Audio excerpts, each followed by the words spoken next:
Bismillahirrahmanirrahim. Alhamdulillahi rabbil alamin. Wassalatu wassalamu ala asyrafil anbiya'i wal mursalin wa ala alihi wa sahbihi ajma'in.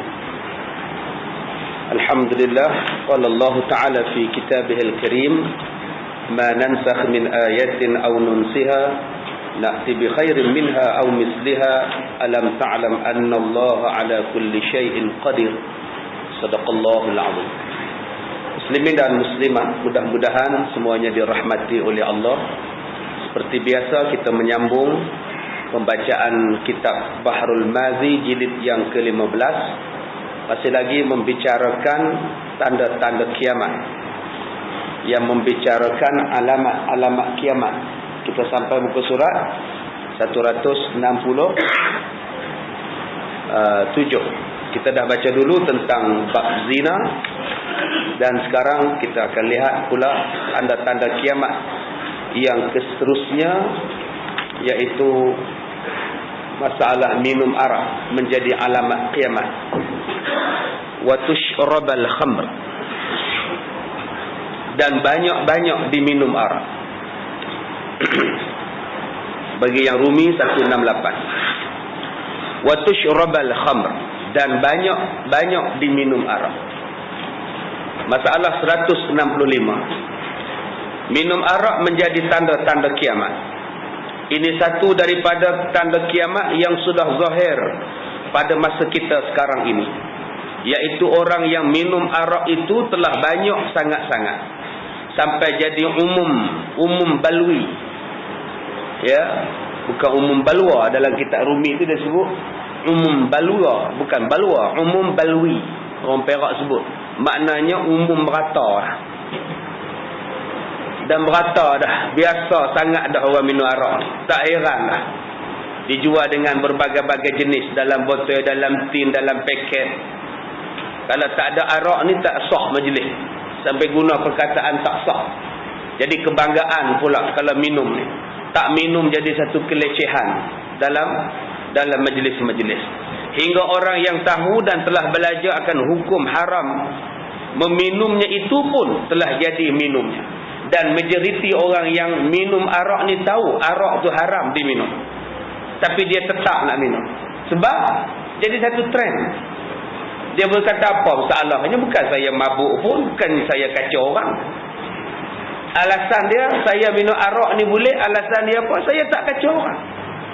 Dia faham yang kacau orang baru tak boleh. Yang tak kacau orang dia kata tak apa. Dia kata minum arak ni dia tak ganggu orang. Tak ganggu apa? Hari ni kita baca dalam paper, dengan sebab dia mabuk, dia bawa kereta menongkak arus. Dia langgar orang mati maji balik menega. Dia mabuk, dia bawa kereta, orang pergi ke sana, dia main ke sini. Maji ni tu bawa kereta, tengok kereta duduk depan dia, nak lari ke mana? Kereta main tuju kat dia. Mati hamba Allah tu. Ini yang dikatakan mengganggu orang. Siapa kata minum arak tak ganggu orang? Ganggu macam-macam benda dia akan ganggu. Baik, kenapa mereka tetap berminum? Kerana bermegah-megah sama-sama orang yang megah. Nak tunjuk kata hebat lepas main golf, pakai duk belanja beberapa botol arak. Siapa yang kalah kena belanja orang menang. Yang tukang hidang pun Melayu, yang tukang main golf pun Melayu. Tu pakai duk tengok, jadi satu kebanggaan pula lepas main minum. Dan ditakwil oleh orang yang tahukan haramnya itu akan dirinya tidak minum arak, bahkan dia minum bir atau nama-nama yang lain. Dia kata yang ni bukan arak, ni bir. Yang haram arak, bir tak apa kata dia. Samalah, yang memabukkan. Perkara yang memabukkan. Baik, dan katanya atau apa-apa nama lain, padahalnya dihukumkan syarak tiap-tiap yang cair yang memberi mabuk itu haram diminum, walaupun diberikan nama yang lain sekalipun. Jikalau diminum setitik haram juga. Jikalau tidak jadi mabuk dengan sebab sedikit, maka haramnya tidak berubah juga hukumnya, walaupun hanya setitik dibubuk di dalam kek. Tuan-tuan beli kek di kedai Cina tu, dia bubuh setitik 2 air arak, maka kek tu haram diminum. Ada hotel-hotel yang rendam ayam di dalam arak sebelum dimasak. semalaman direndam dengan arak, lepas tu baru dimasak. Tuan-tuan berhati-hati ni. Kita dah baca dah dulu tentang kenyataan orang yang menguruskan halal dan haram mengatakan hanya beberapa buah hotel daripada ratusan hotel yang minta kelulusan halal dan haram daripada JAKIM ni. Salah satu cara haramnya apa? Direndamnya ayam dalam arak kemudian dimasak supaya lebih rangup, lebih bersari dan lebih orang suka datang. Dah jadi dah satu trend. Kemudian sangatlah banyak orang yang minum arak di zaman kita ini tertipu daya dengan dirinya pada minumnya dengan sebab berubah namanya dengan bermacam-macam nama. Kalau kita faham tuan-tuan, duduk di bawah payung arak tu pun haram. Payung arak tu, kalau payung aiskrim tu tak apa lagi ni, hak niaga burger ni yang duk guna payung plastik. Kadang dia ambil payung Tiger, payung beer, payung Heineken. Duduk berniaga di bawah payung arak tu pun haram. Dulu kita main bola sepak Piala Tiger, yang tu pun haram. Yang menajarnya Tiger, baru sekarang dah tukar lah kejohanan bola sepak lain tu lah. Dulu saya tegur lah, lama dulu saya kata tak boleh masuk Malaysia, negara-negara Islam, apa nama, Indonesia ke, Brunei ke, negara Islam, jangan masuk Piala Tiger, tak boleh masuk pertandingan itu. Sekarang dah tukar dah nama, apa nama, Piala apa, Suzuki ke apa kan, ya, dah tukar dah sekarang. Dulu duk pakai Tiger ni, haram tuan-tuan. Jadi sampai tahap itu bukan kata minum saja haram, bukan setakat hidang saja haram, terlibat dengan dia muharam. Tak boleh tuan-tuan pergi ambil botol arak tu buat perhiasan di dalam rumah. Ada orang telefon pada saya, dia kata, "Ustaz, boleh tak saya ambil collection botol-botol ni, letak termasuklah botol arak. Bukan saya minum, saya dah basuh, saya dah cuci, saya letak sebagai perhiasan. Saya ni pengumpul botol-botol." Oh, gitu enggak? Clean botol enggak? Bukan. Saya ni peminat botol. Saya kata boleh, tak salah. Tak salah pergi ambil botol arak, pergi cuci elok-elok, pergi letak. Tapi dia menggambarkan satu kemegahan. Kan megah pula. Nabi Muhammad dulu bila diharamkan saja arak, sahabat-sahabat pecahkan segala botol yang mengandungi arak. Segala tempayan dipecahkan.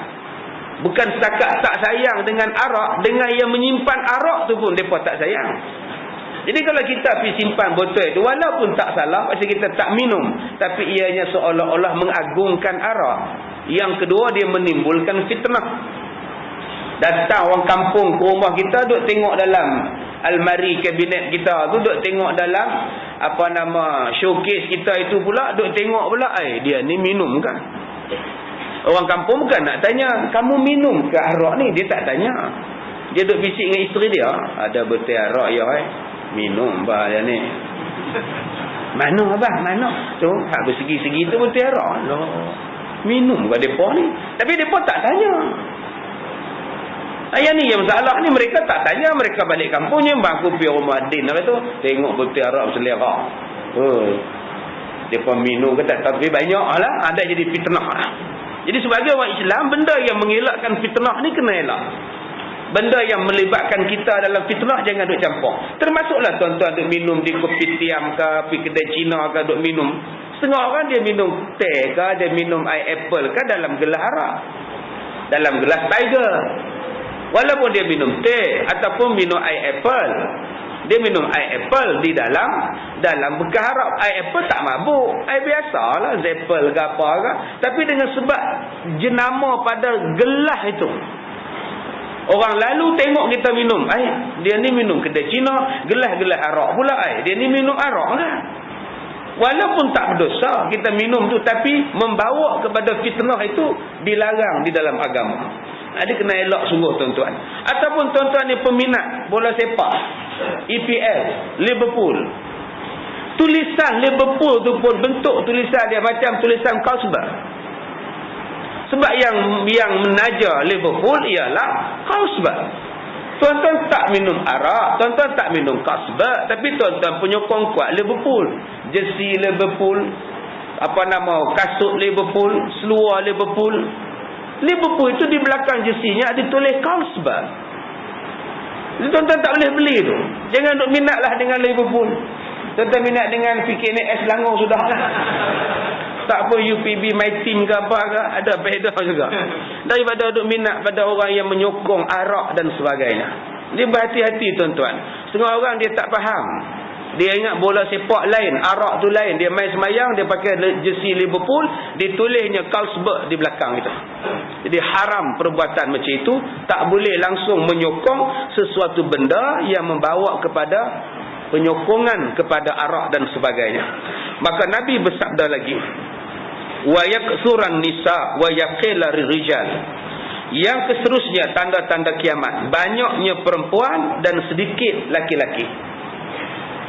Di sini dia sebut ar-rijal, sedikit laki-laki, banyak perempuan. Ini juga merupakan tanda kiamat. Kalau kita tengok malam ni, laki-laki menang pada perempuan. Dia kata mana ada Ustaz tanda kiamat, laki-laki ramai lagi Ustaz. Cuba tengok tuan-tuan, laki-laki berselera, tambah di Malaysia. Pengawal keselamatan Nepal je 300,000. Polis dengan askar baru 200,000. Menang pengawal keselamatan Gurkha tu lagi. 300,000 pengawal keselamatan Nepal. Polis dengan askar baru 200,000. Kalau berperang dengan askar polis, menang Nepal ni tuan-tuan. Menunjukkan laki-laki ramai. Jadi pengawal keselamatan tu belum masuk lagi Vietnam, Myanmar, Bangladesh, Indonesia yang datang. Campur-campur dengan laki-laki Malaysia, menang laki-laki dengan orang perempuan. Jadi Ustaz, adakah hadis ini tak betul Ustaz? Nabi kata 50 perempuan, 1 laki-laki, ni sebahnya.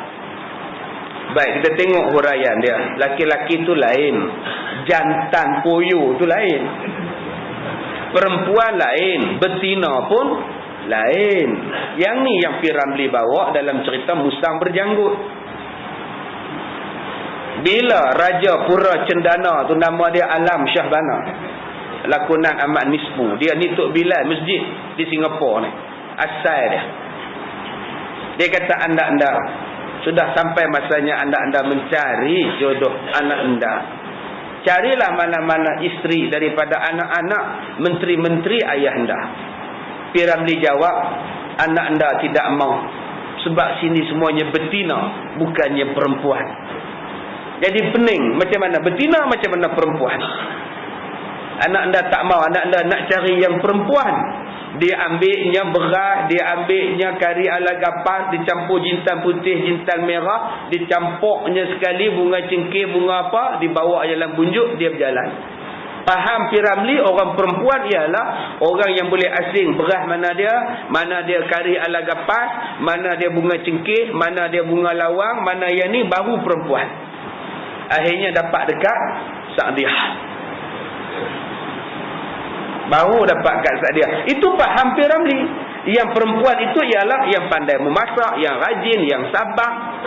Yang mana yang tak mau masak dia punya, dipanggil betina.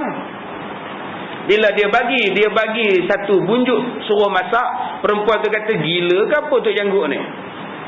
Akhirnya dia pulangkan balik, kami tak nak masak. Piramli kita betina. Tapi bila bagi dekat Sa'diyah, Sa'diyah kata tak apa mak, biar saya buat, mesti ada muslihat. Dia pun rajin, pergi ambil beras, tak sekali, pergi asin. Piramli pun makan. Dia tanya, daripada mana tuan hamba masak makanan ini? Daripada bukusan tuan hamba lah, kata Sa'diyah.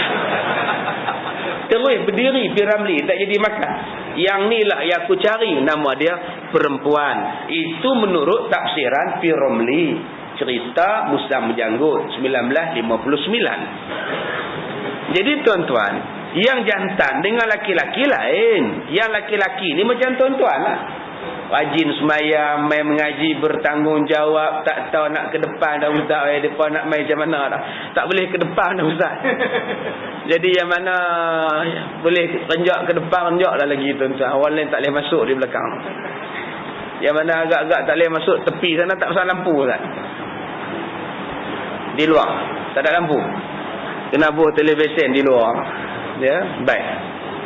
Begitu juga dengan laki-laki dan jantan. Jantan lain, laki-laki lain. Laki-laki itu apa? Yang bertanggungjawab, yang bela isteri elok-elok, yang bela anak elok-elok, itu nama dia laki-laki. Yang bertanggungjawab, yang jaga makan minum, yang baik, yang taat pada Allah. Yang ni lah yang sedikit ni. Yang banyaknya apa? Yang banyak jantan. Semayang tak tahu, datang semayang pun curi kasut, itu nama dia jantan. Semayang datang curi motor, tu nama dia jantan. Kahwin-kahwin dijualnya isteri dia, kahwin-kahwin dijual anak dia. Yang tu jantan, yang tu yang ramai. Dalam banyak-banyak laki-laki ni, laki-laki tu sikit, jantan tu banyak. Jadi kita sekarang ni dikira jantan ke laki-laki, tuan-tuan?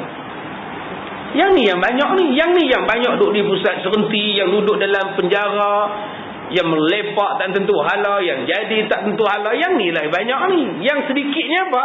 Yang hak macam tuan-tuan ni, yang taat, yang baik.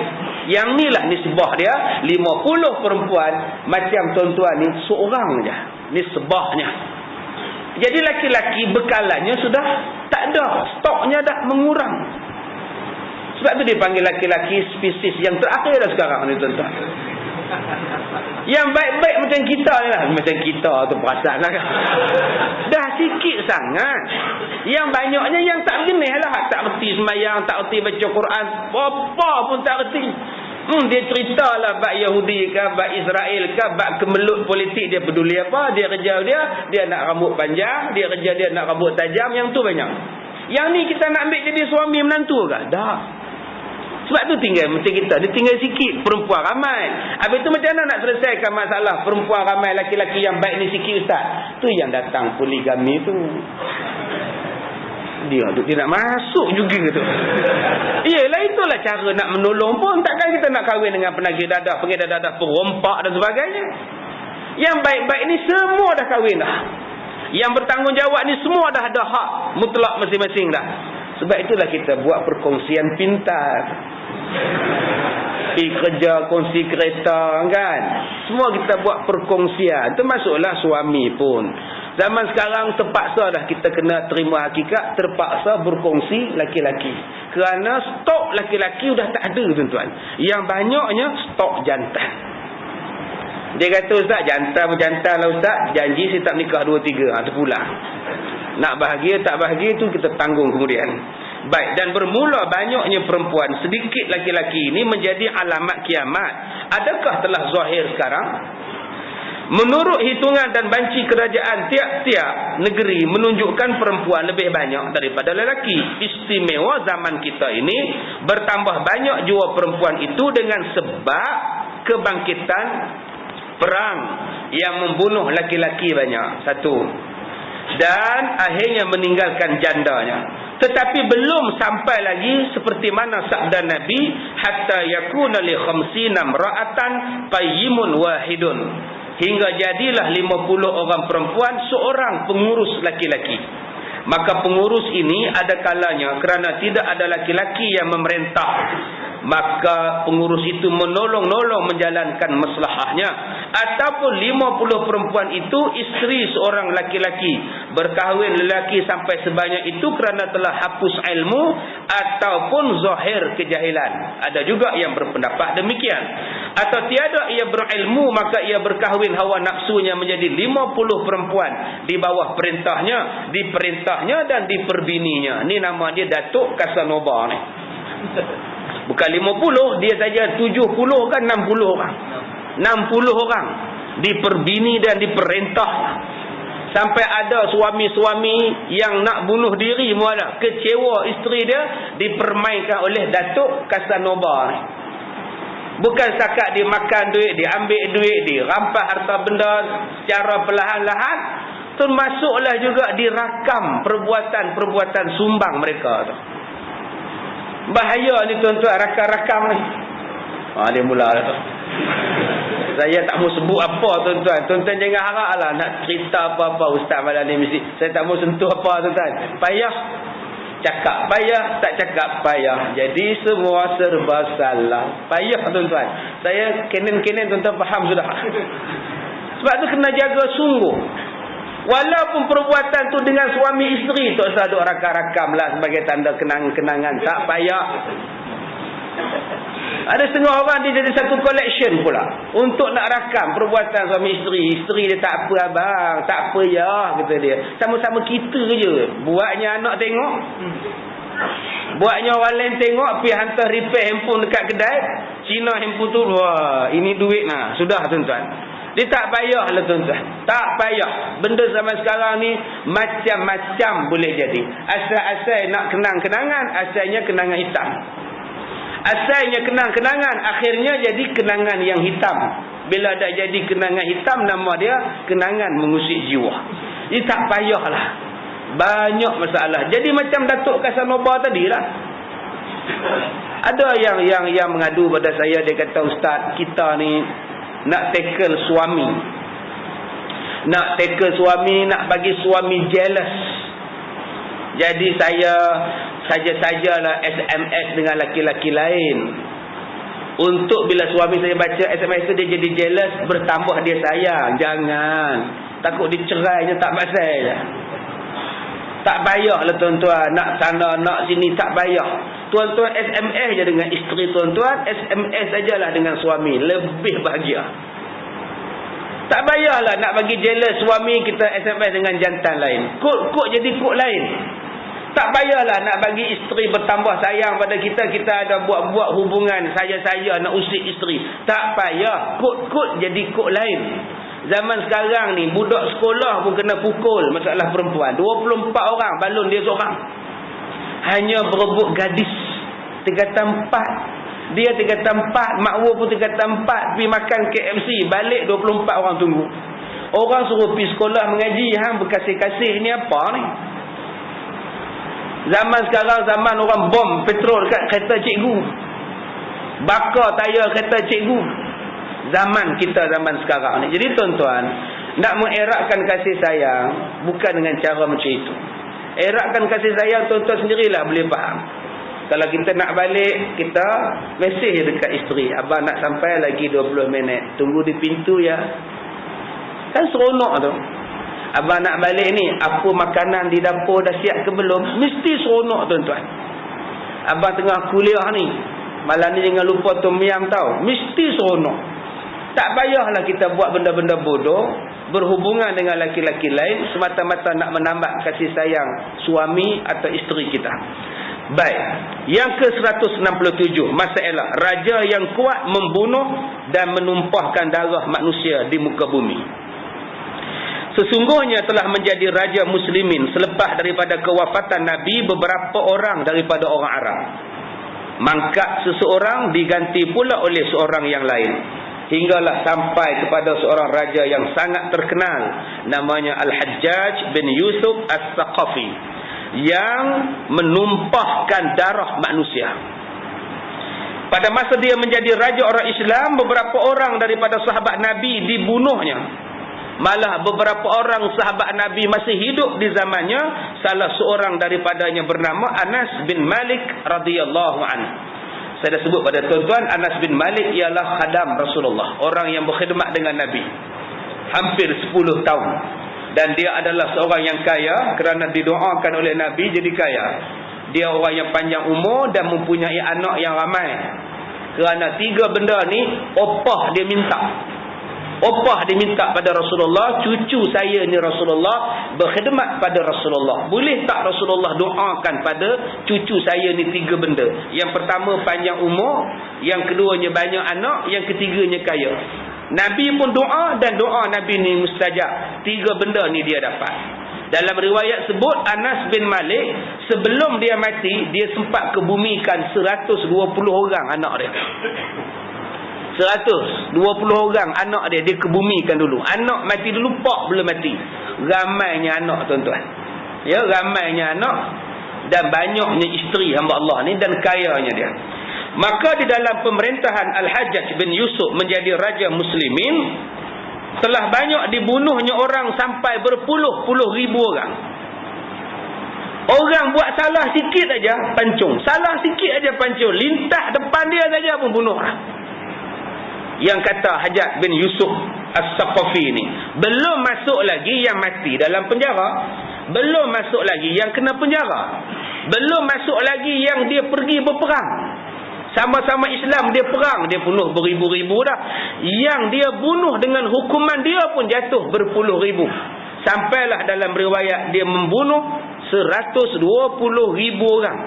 Tak termasuk dalam kes-kes pembunuhan dalam penjara, kematian dalam penjara dan kes-kes kematian luar jangka.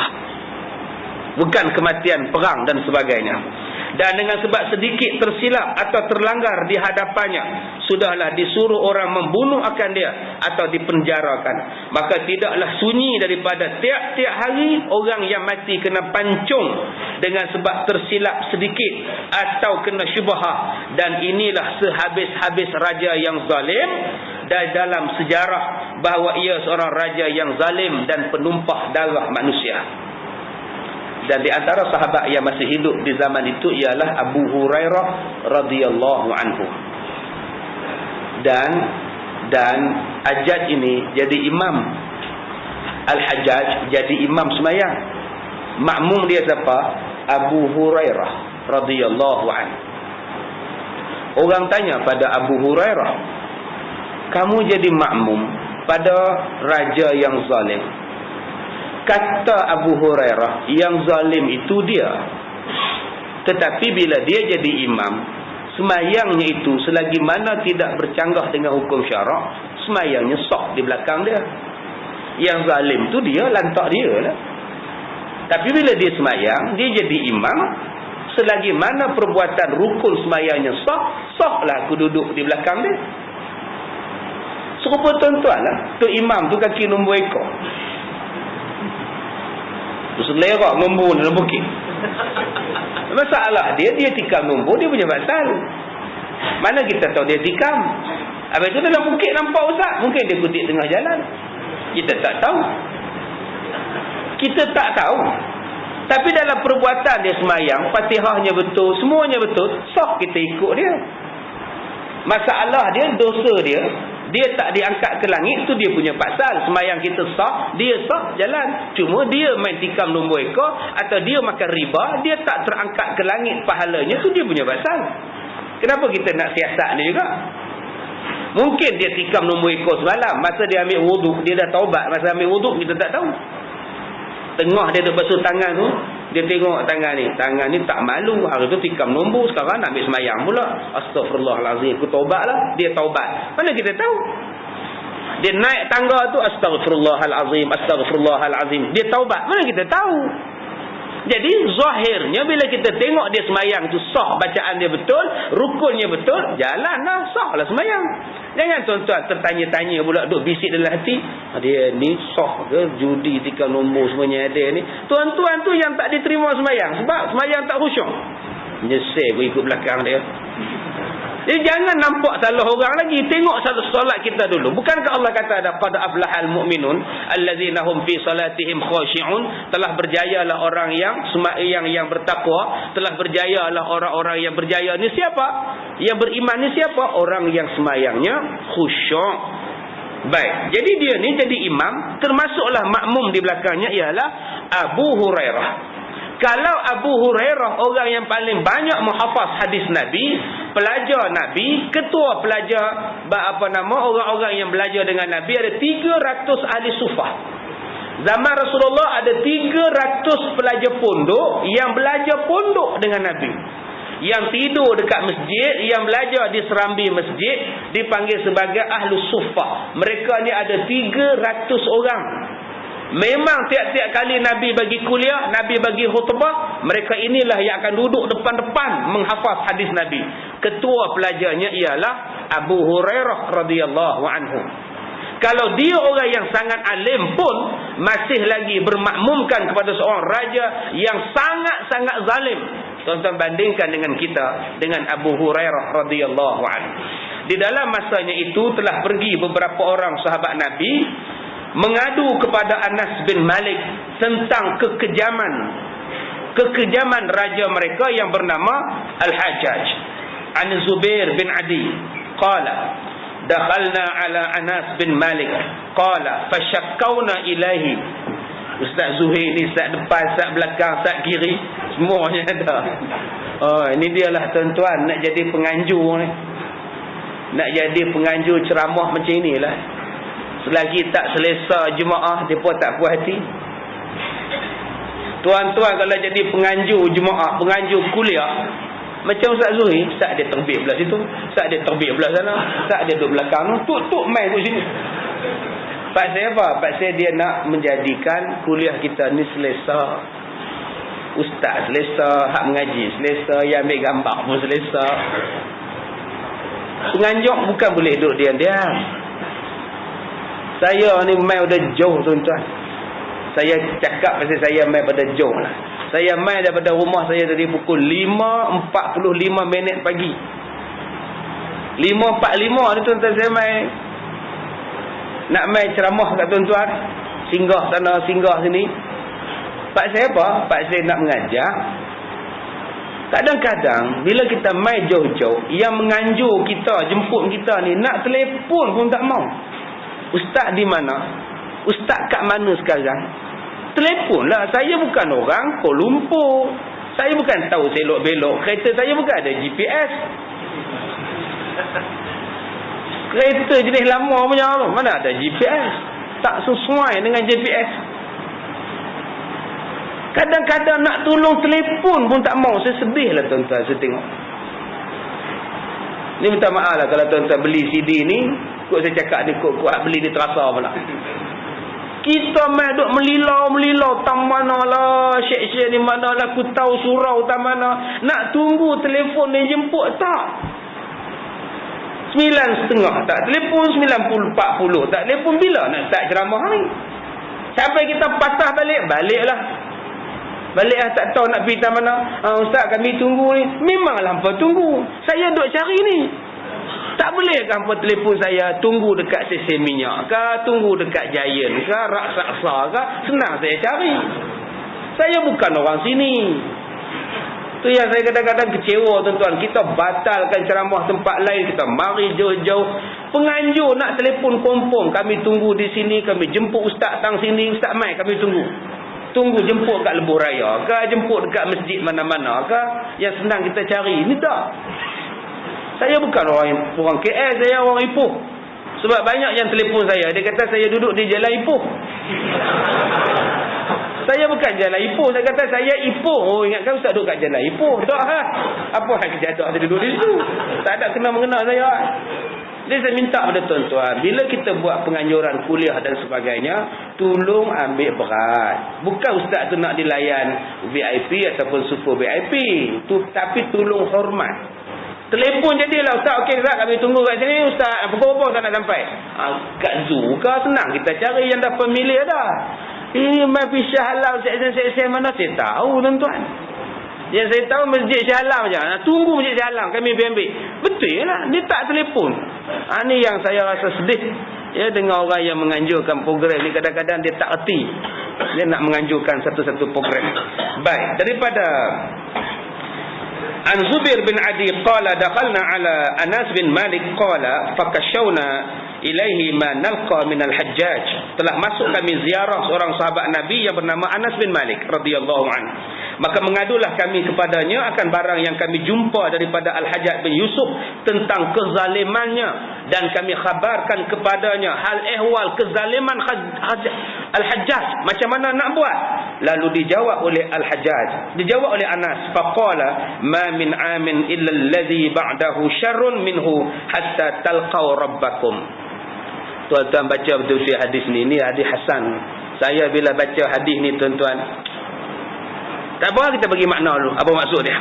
Maka kata Rasulullah, tiadalah daripada setahun kepada setahun, melainkan tahun yang kemudiannya itu lebih jahat daripada tahun lepas. Besar balanya, besar jahatnya, besar celakanya daripada yang dahulu, sampailah kamu jumpa Tuhan, yakni sampai kamu mati. Ini hadis Hasan daripada Nabi. Nabi kata, di akhir zaman, pemerintah yang ganti itu lebih buruk daripada hak diganti itu. Tentang mahal tak? Berapa banyak dulu-dulu orang duk kata insya-Allah lah mai hak baru ni okey kot dia lembut sikitlah. Hak dulu teruk sangat. Lembut-lembut dia pun tuan-tuan, macam-macam benda jadi. Dulu kita dah kata hak dulu lah pencen pun. Kita kata ni dia pun tak lama lah pencen elok lah pun tu apa nama. Lepas tu kita duk harap hak mai ganti ni lah. Kita duk harap dia mai lah elok lah kot. Tak elok juga tuan-tuan. Macam-macam benda naik tak turun-turun dah. Tu kita kata insya-Allah kot tak lama dia pun nak turun mai hak baru ni pun.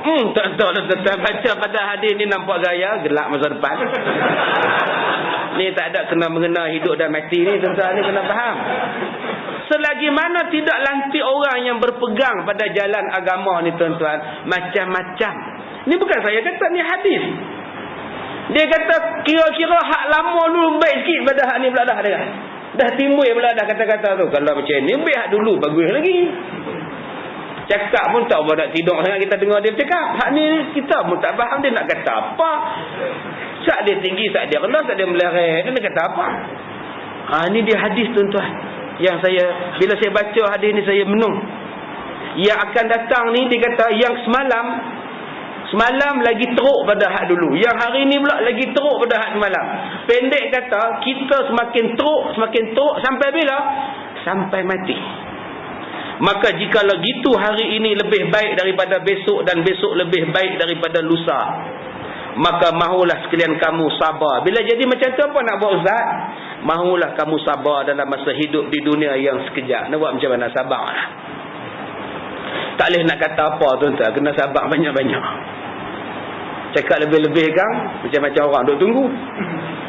Payah tu yang saya kata tadi, payah. Ustaz kata apa tu, saya tak kata apa. Malah ni payah.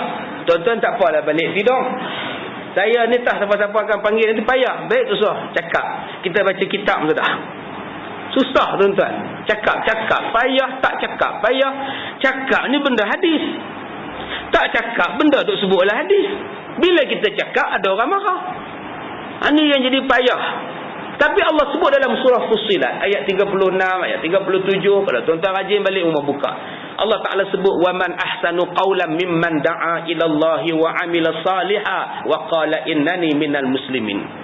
Siapakah yang lebih baik daripada orang yang berkata-kata, yang menyeru kata-katanya kepada Allah dan menyuruh orang berbuat amalan saleh, dan dia berani berkata aku ni orang Islam. Inilah 3 manusia paling baik. 3 kata-kata yang paling baik yang Allah Ta'ala sebut dalam surah Fussilat. Allah kata manusia yang paling baik ialah manusia yang menyeru kepada Allah, mimman da'a ilallah. Sebab itu saya malam ni saya tak nak sentuh politik. Payah. Saya sentuh mengajak tuan-tuan supaya faham agama Allah. Menyeru kepada Allah. Tuan-tuan fahaman apa-apa pun yang mengikuti CD kita ni, fahaman PAH ke, fahaman UMNO ke, adil ke, lantak tuan-tuan lah. Tapi ingat, mesti membawa kepada Allah. Mimman da'a ilallah. Jangan bawa perjuangan tuan-tuan lain daripada cita-cita kepada Allah. Yang ni tuan-tuan kena faham semua. Menega untuk Allah. Berkeluarga untuk Allah. Ya. Yang ni Allah kasih tuan-tuan. Dia pusing pun main duduk depan. Yang ni Allah paling kasih. Malah Allah malu dekat dia.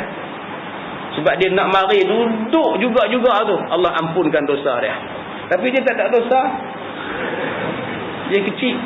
Kan ada 3 jenis manusia. Mengaji ni ada 3 jenis manusia. Saya sebut ni manusia hak lambat datang.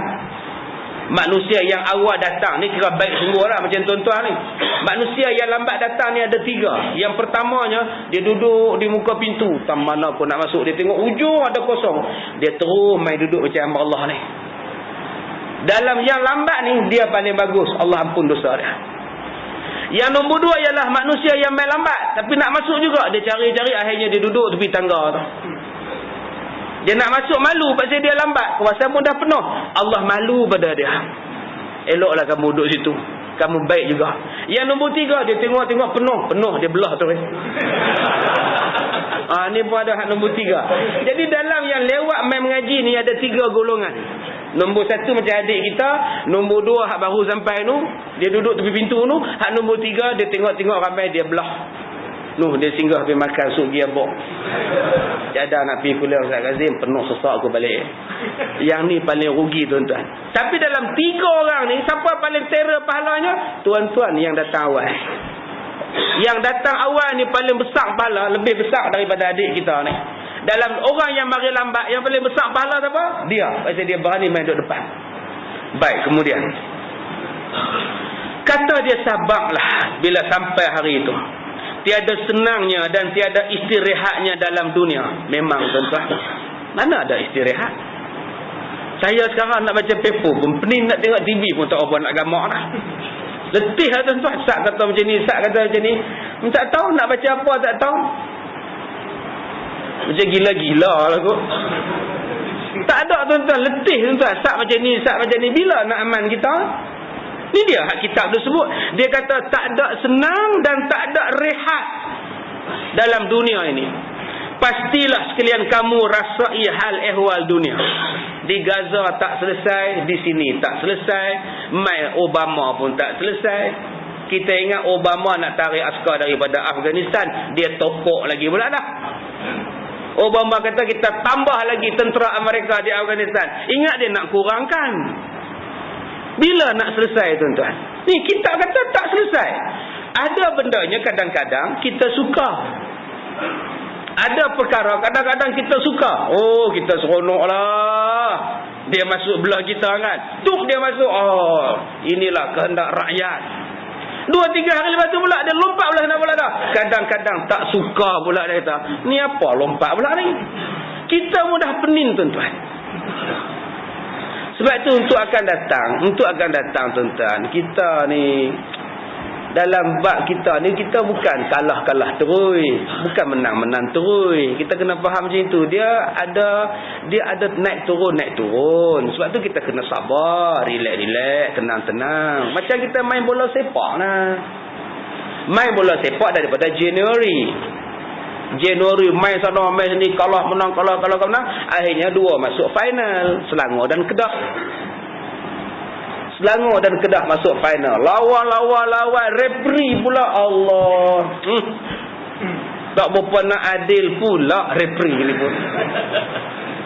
Kalahlah kita. Katalah Selangor kalah dengan Kedah lawan bola. Terlentang pemain tak padang. Aduh, letih sungguh aku main. Daripada awal tahun tiba-tiba kalah. Hak menang pun ada, hak menangis pun ada. Relax lah.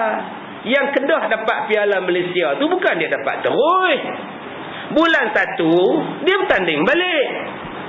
Sebulan je rehat. Akhir 28 November final. Bulan Disember rehat. Dia usunglah piala tu mesti merata-rata pun. Nanti tahun depan bertanding balik. Bila nak bertanding balik tu, kita buatlah betul-betul. Pemain-pemain kita jangan ambil pemain yang suka melompat. Kita nak pemain yang suka berlari, yang boleh rembat gol. Yang ni yang kita kena nak susun strategi balik. Lepas ni kita kaji betul-betul dah. Hak suka lompat aku tak mau. Sak sana, sak pergi sini. Bola bukan boleh lompat-lompat. Bola kena kejar, yuk kejar. Perak pun tak pakai dah. Kejar, yuk kejar. Duk kejar kalau tak gol nak buat apa? Kejar bola tapi tak gol. Sekarang dah tukar dah. Yuk skor kata dia. Itu yang kita nak. Kalau kata jurulatih kita tak apa-apa kemas, tukar jurulatih baru. Referee Ustaz, referee tu pun tua dah. Tak apa lama dah, ambil dah. Esok tukar hak lain lah. Tapi kita kena sabar lah. Janganlah pergi mengamuk, pergi bakar stadium.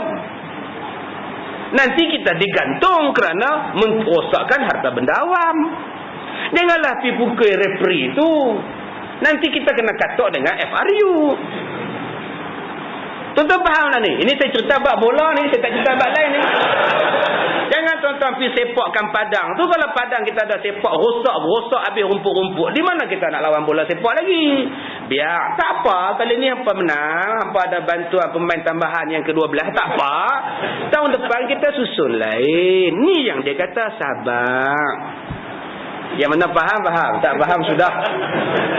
Baik, kemudian dia kata kadang-kadang kita suka, kadang-kadang duka, dan sebentar rasa sedap. Mai sikit lagi tenang hati. Oh, relax, tenang. Lah susah hati dan keluh kesah. inilah dia di akhir zaman. Tiada ada ganti tahun melainkan yang telah lepas lebih baik daripada yang akan datang. Sebab itu dia kata, sabar. Nabi bersabda, sami'tu hadza min nabiyyikum sallallahu alaihi wasallam. Kata Anas, aku dengar perkataan ini, hari ini lebih baik daripada hari besok. Hari besok lebih baik daripada hari lusa adalah daripada mulut Nabi sallallahu alaihi wasallam. Hadis ini ialah hadis yang hasan lagi sahih. Jadi yang bila kita dah faham hadis macam ini, kita boleh buat persiapan. Sebab tu saya katakan tadi, selagi kita tak ikut cara Rasulullah, selagi itulah menimbulkan masalah kepada kita. Jadi betul-betul kita ikut cara Rasulullah. Berpolitik cara Rasulullah, bermemimpin secara Rasulullah, berhadapi situasi dengan cara Rasulullah. InsyaAllah kita ni akan selamat. Baik, masalah yang 168. Isi bumi menjadi kafir. Tanda kiamat yang seterusnya ialah habis kafir isi bumi. Tak ada siapa lagi yang menyebut kalimah Allah. An Anas qala Rasulullah sallallahu alaihi wasallam, la taqumu as-sa'ah hatta la yuqala fil ardi Allah Allah. Tidaklah berlaku kiamat sehinggalah tak ada siapa lagi yang sebut dalam muka bumi Allah Allah. Tuan-tuan boleh tengok, ada tak surat khabar yang tak sebut nama Allah dalam harian dia itu? Dalam sehari tak sebut nama Allah. Tuan-tuan buka radio, ada tak dalam radio tu yang langsung tak disebut kalimah Allah? Ada tak siaran televisyen yang tak disebut kalimah Allah dalam siaran dia? Ada tak manusia yang bila bercakap langsung tak disebut nama Allah dalam percakapan dia? Kalau tuan-tuan boleh nilai kaji tengok, benda ini sudah hampir-hampir berlaku. Ada orang yang bagi salam pun tak bagi salam dah. Assalamualaikum warahmatullahi. Tak ada dah. Selamat pagi dan salam sejahtera semua. Tak sebut dah insya-Allah, alhamdulillah, tak ada dah. Tetapi hadis ini nak menggambarkan kepada kita bahawa orang yang beriman, orang yang Islam yang sebut nama Allah habis mati. Macam mana cara mati? Caranya ialah Allah menghantar angin sejuk. Angin sejuk ini menyentuh orang yang beriman, menyentuh orang Islam yang masih sebut nama Allah, orang tu akan mati. Dan selepas orang yang beriman ni mati, orang yang Islam ni mati, tinggallah orang-orang yang tak sebut nama Allah. Mereka ini sajalah yang akan kekal. Dan sebelum kiamat datang, mereka lah yang akan menghuni bumi ini. Mudah-mudahan kita matilah dulu sebelum jadi macam itu. Sampailah angin sejuk ni datang, dia bunuh semua orang Islam. Yang sejuk, yang terasa sejuk dengan angin ini, mati. Yang tinggalnya ialah orang kafir atau orang Islam yang tak sebut nama Allah. Yang ni belum berlaku. Dan ianya adalah tanda kiamat yang besar yang akan berlaku sebelum datangnya kiamat. Dan yang ke-169, bumi memuntahkan emas dan perak. An Abi Hurairah qala Rasulullah sallallahu alaihi wasallam, taqiul ard aflaz kabidiha amsal al-ustuwani min az-zahab wal fiddah. Diriwayatkan daripada sahabat Nabi yang bernama Abi Hurairah radhiyallahu anhu, bersabda Rasulullah sallallahu alaihi wasallam, akan dimuntahkan oleh bumi, akan dikeluarkan oleh bumi bongkah-bongkah yang amat besar daripada hati bumi, yakni daripada tengah-tengah bumi dan dalam bumi akan dimuntahkan sebesar-besar tiang, sebatang-batang tiang daripada emas dan perak. Yang ini pun belum berlaku. Tuan-tuan boleh bayang tak sebesar tiang tu emas dan perak? Siapa nak ambil? Siapa curi, potong tangan. Pencuri pun tak kebulok dah pada emas tu.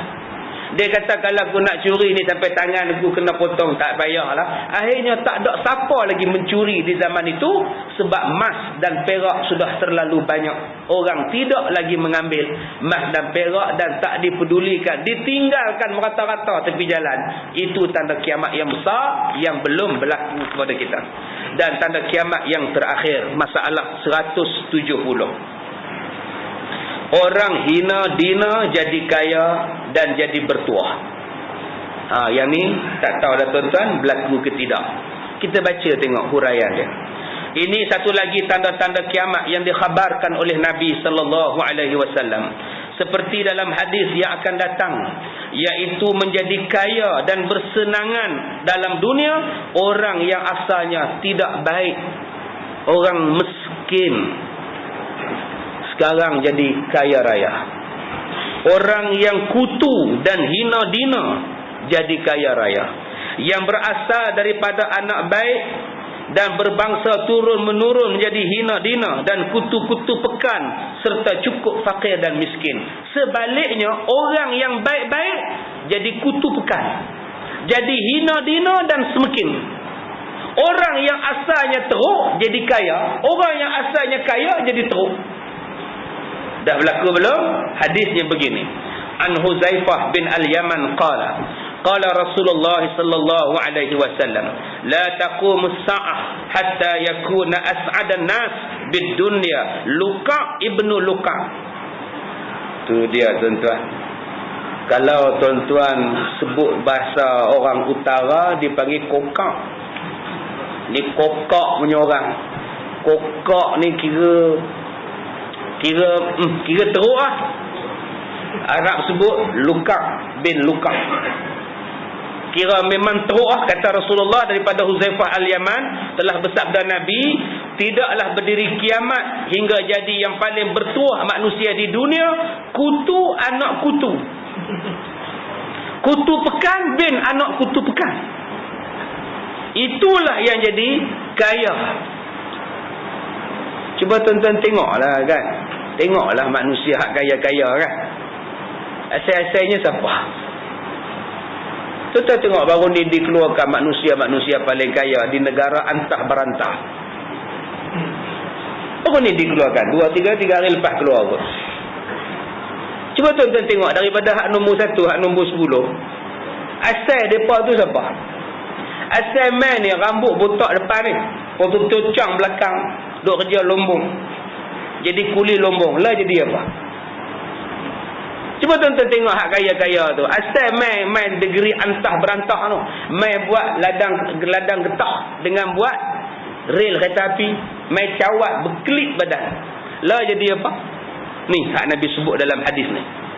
Dia kata apa? Maka pada masa ini telah zahir yang demikian, iaitu orang yang asalnya turun-temurun berharta serta kaya raya. Tu siapa? Siapa?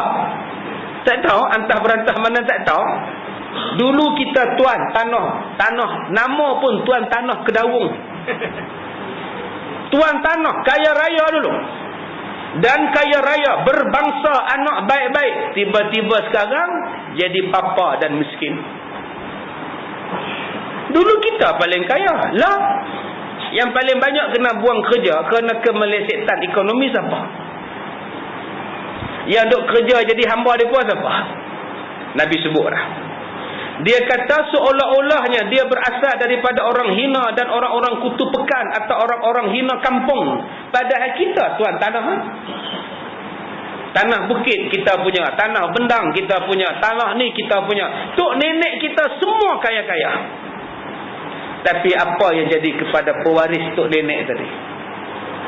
Tuan-tuan pergi ke tandas awam, siapa duk cuci jamban? Tuan-tuan pergi tengok pada orang yang duk sedut taik, siapa yang duk sedut taik? Tuan-tuan pergi tengok hak duk jaga tiap-tiap malam tak tidur tu siapa? Jagalah. Cuba kita fikir tengok. Ni hak Nabi sebut ni jadi. Padahal kita ni tuan. Asal kita tuan, tanah ni kita punya. Sekarang kita jadi hamba depa. Dulu depa mai, depa hamba kita. Lah kita hamba depa. Dan orang-orang yang berasal turun-temurun hamba sahaya orang dan kuli serta pakir miskin, tidak mempunyai bangsa anak yang baik-baik, tiba-tiba sekarang pula menjadi pemimpin orang. Tu yang saya malas baca. Lagi tuan-tuan marah saya pula. Tu nak kena siapa pula tu? Betul tuan-tuan, ni hadis Nabi. Depa pula jadi pemimpin kita.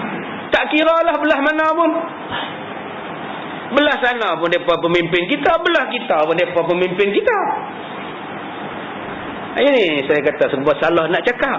Saya bercakap ni mimman da'a ilallah. Saya bercakap ni atas dasar Allah, atas dasar hukum. Tapi orang kita salah faham. Tengok. Dia nak kena, dia nak kata kita lah. Bukan nak kata kat kita. Kita kenalah terima hakikat. Kalau benda tu kena batang hidung kita, kita kena terima hakikat. Perbetulkan balik benda itu. Mereka ni bila kafir, tak tahu agama apa, tak tahu apa, bila mereka buat benda tak elok, kesannya pada kita balik yang nak pada Islam. Mereka peduli apa dengan berzina, peduli apa dengan minum arak, mereka kafir. Tapi dengan sebab kita baik dengan mereka, kesannya pada kita. Kita nak Islam, kita nak perjuangkan keadilan, kita nak perjuangkan kebaikan, keadilan Islam. Tapi dengan sebab dengan mereka ni yang tak ada kenal agama ni, mereka buat benda tak elok, tepih pada kita. Orang yang dah benci pada kita, tibai kita pula. Kita nak jawab pun payah. Yang ni yang berhati-hati. Dulu lagi saya dah sebut, berhati-hati di jalan raya. Tapi orang marah saya. Ustaz ni belah mana? Saya kata saya belah Islam. Tapi ustaz cakap macam tak sokong kami. Saya cakap kalau tak kena tu namanya nasihat. Berhati-hati. Ni dia lah jadi sekarang ni. Benda ni kan jadi isu berpanjangan. Mereka tu asal siapa? Sekarang dah jadi pemimpin orang. Dan jadi ketua dan penganjur pula. Asalnya datang selai sepinggang, naik tongkang. Dan menjadi kaya raya dan mulia bermegah ke sana kemari di dalam bersedak-sedak nikmat dunia. Saya nak baca ni pun saya takut. Dan setengahnya asal kafir Cina sengkek atau Hindu paria yang makan bewak. Saya nak baca pun saya takut. Tapi kena baca jugalah. Asalnya dia kata kafir Cina sengkek, Hindu paria yang makan bewak, ialah pula yang sekarang ni tinggi nama dan buat menyambung dalam dunia dan bermegah-megah bersedak dalam nikmat senang dan kaya dunia dalam tangan mereka. Itulah tanda-tanda kiamat. Hadis ini ialah hadis hasan lagi gharib. Tuan-tuan nak setuju tak setuju, ni hadis Rasulullah. Itulah tanda kiamat. Asal depa jadi apa? Lah depa tuan kita. Mewah jalan ke sana kemari, bangga. Nak cakap apa pun boleh dah. Nak kata apa pun tak apa dah. Depa dah jadi ketua kita. Kita pula kena taat dengan depa. Terus heran. Kata Rasulullah, itu tanda kiamat. Kalau tuan-tuan tak setuju apa saya cakap ni, jangan marah saya. Tapi marah Rasulullah. Ni hadis Rasulullah. Saya tak tokok, saya tak tambah pun. Saya baca dia tulis. Boleh? Macam tak setuju je. Baik, habis tanda-tanda kiamat. Kita akan baca pula tanda kiamat pada bulan akan datang, insya-Allah. Tanda-tanda mustahak turun bala.